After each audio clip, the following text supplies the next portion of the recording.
Preston Middleton, owner of Virtual Success, a technology-based company.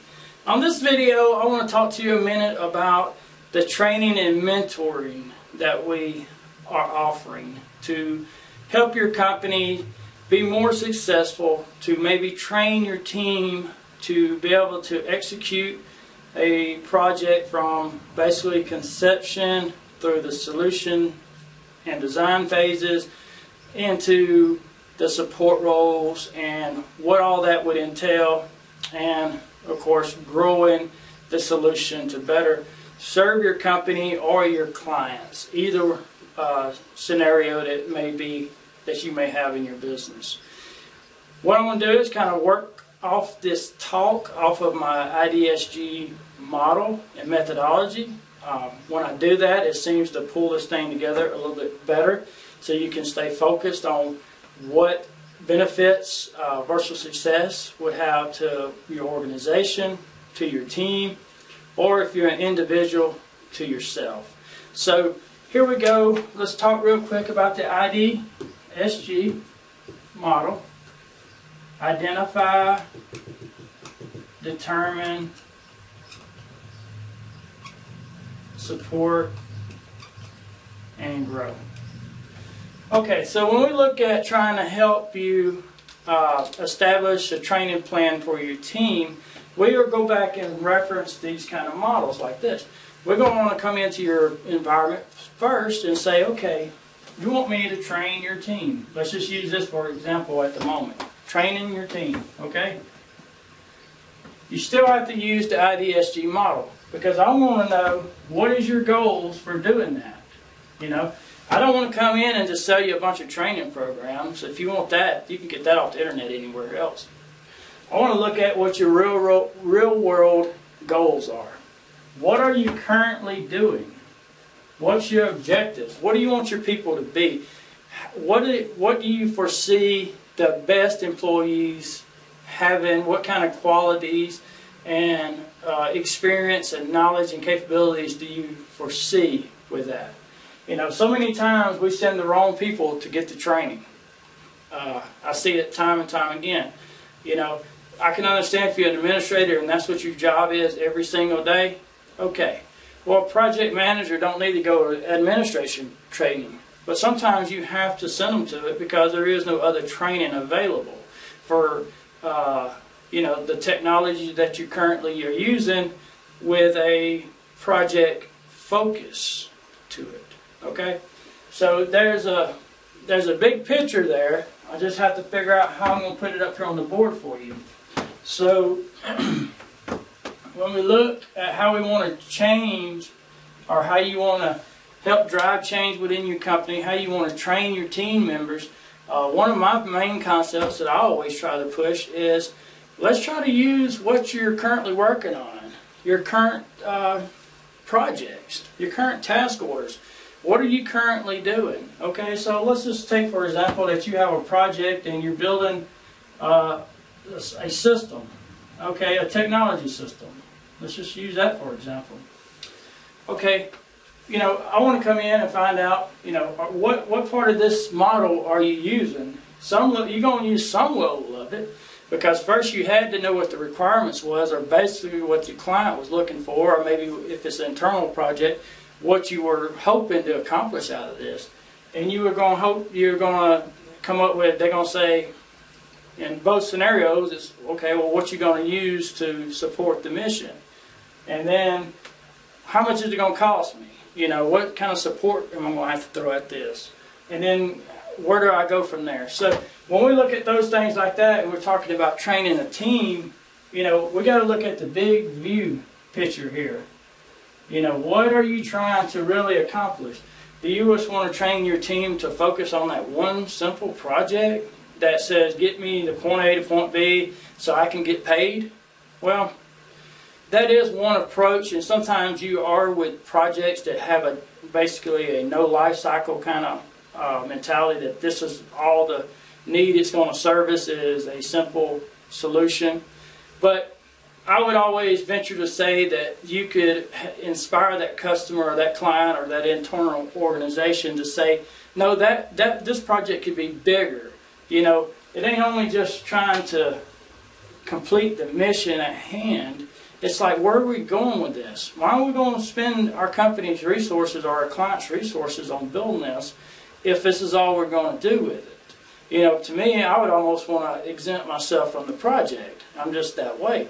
Because I believe that when you only limited so much time here on earth, and when you go into a project, if you don't have a big picture attitude, a big picture view, the enterprise level view, then you're doing a disservice to that project ultimately. And there's so many employees out there that never look past the administration piece. Maybe your company don't allow that. You know, maybe that's what you get paid for. That's what you do.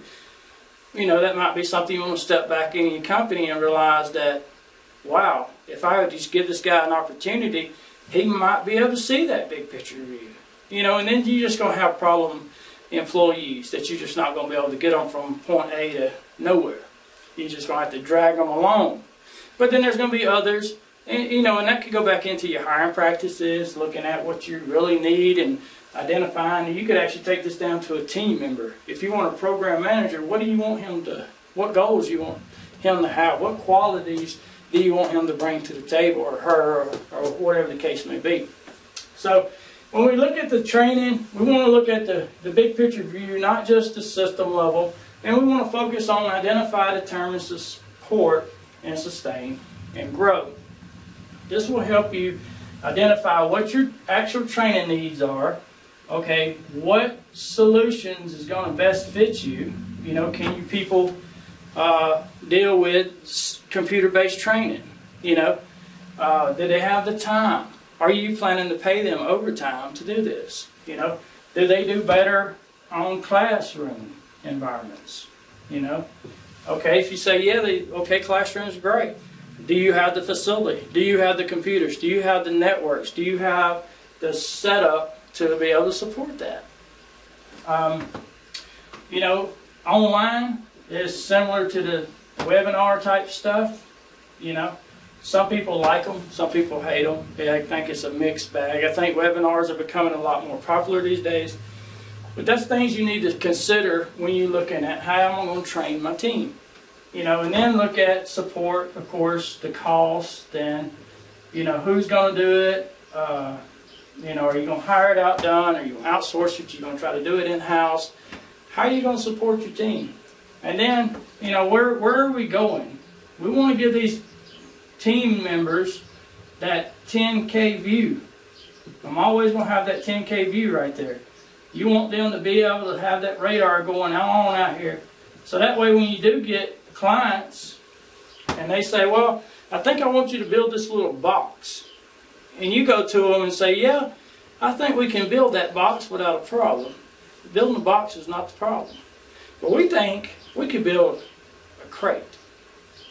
Oh, okay. And we think this crate can go into different channels, you know, on different trucks, ships, boats.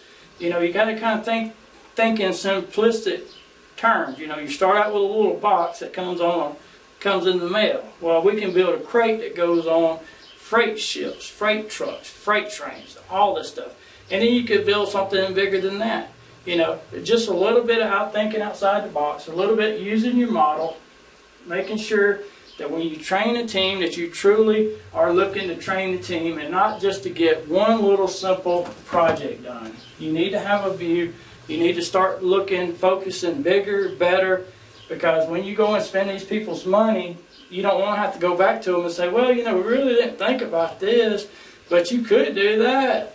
You know, you want to try to help them see that in the get-go. You know, that will make everybody's life better, bigger, better, and then the client will be like, wow, what an awesome idea. Let's go do that. And the same thing with your team. You need to identify your goals, determine what you want to train them to be. If you want to train them on your current systems and your projects, which I would suggest would be the best method, because then they go back to their desk or wherever, and that's what they work on.